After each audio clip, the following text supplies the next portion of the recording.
Okay, we're at the Indie Mega booth here in Gamescom, and we've got one very, very important question. How do you pronounce the name of this game? Is it Rive, Live and Survive, what? It's Rive. Rive, Yeah. right, okay. Do you know what it means? No, tell us. No, it means, I think, to slice or tear stuff apart. And I didn't know that before we came up with the name either, so... Just happy coincidence. Yeah, and it fits the game. I mean, you are slicing up things, so it's good. Tell us about the game. What's the history of it?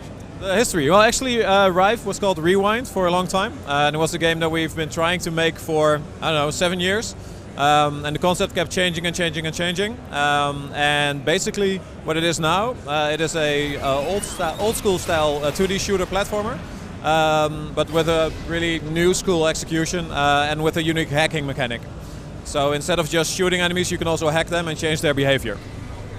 Let's take one thing at a time. I'd like to actually focus, to begin with, on the character, on the character you're controlling. Yeah. I love the design. So what's the story behind that? You mean the ship that you're controlling? Well, actually, the guy who's, I don't even know where he is. He was hanging up letters there. But he just made something as a test, and it was a spider bot, and everybody loved it, so we kept it. So there's actually no story. It was the first thing he created, and then we made it a little bit prettier, and that's it. So it was just a lucky coincidence. Okay, so when we're not talking one of these games, there's an in-depth story behind every single aspect of it.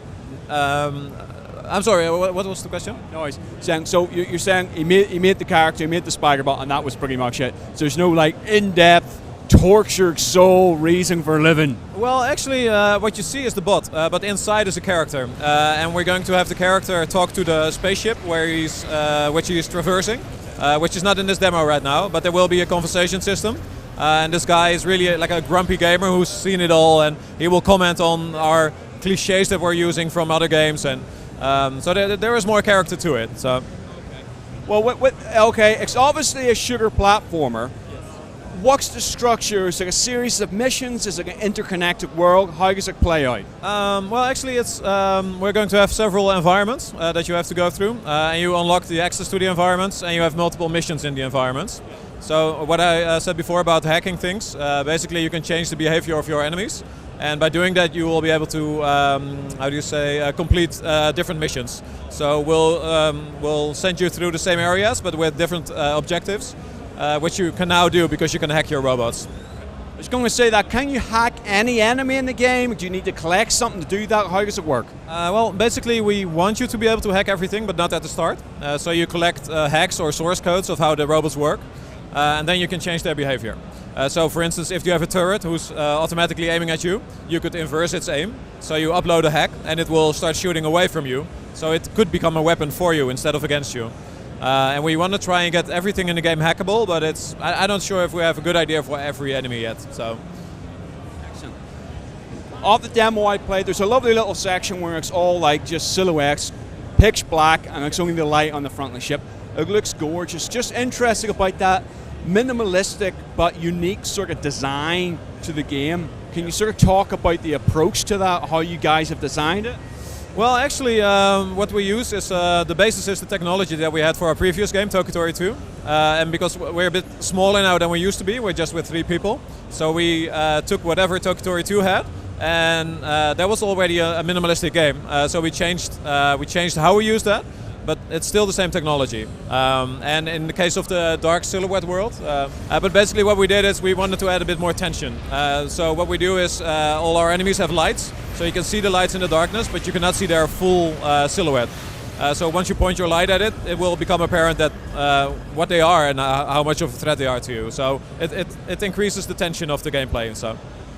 Is that sort of thing, I was discussing this more on a music side of things with composers for like 8-bit and 16-bit games where you've got such a limited scope to create a soundscape. It actually increases the creativity because you've just got to work your way around that problem. Yeah.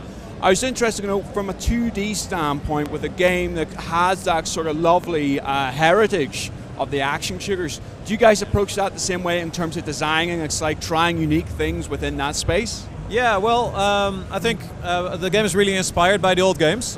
So for instance, the levels are pretty square-like because all the old games were like that as well. So we can reuse old gameplay mechanics and old ideas, and we limit ourselves because we use those old things. But at the same time, it's really familiar for people who are used to having experiences with like older systems, like the 16-bit systems. And I know score multiplier, top left. Yes. How does that work in the game? Sorry, what? How does the score multiplier work? Is it you have to shoot as many enemies within a certain set of time to keep the multiplier going, or how does it work? Yes, there's a timeout for the multiplier. So there is a bonus for the time that you have. So your score is not only the multiplier, but if you can keep it going for maybe an endless amount of time, you get the highest points. So I think the maximum is now times 20, something like that. But you can keep it going by destroying enemies within 5 seconds of each other, I think. So. Is that going to be an important part for you guys for the longevity of the game? Is there leaderboard support and all that, or is this just a little extra cherry on top? Well, there will be leaderboards, but some people don't care about score, and other people think it's the most important thing. So we're doing a good score-based system with like the multiplier that you mentioned. We also tell you if you do like triple kills or penta kills or things like that. So we have it in there, but it's not the main focus. But if people like it, they will be able to compete with the leaderboards until they drop. So. All right, sort of wrapping up then. What can people play this? When can they play it? Yes, we hope to finish it early next year. So let's say February, March, something like that of 2015. And we want to release it on PC and all the consoles. So that's PS4, Xbox One and Wii U in this case. So look forward to playing it. Thanks very much for talking. Okay, thanks for coming over.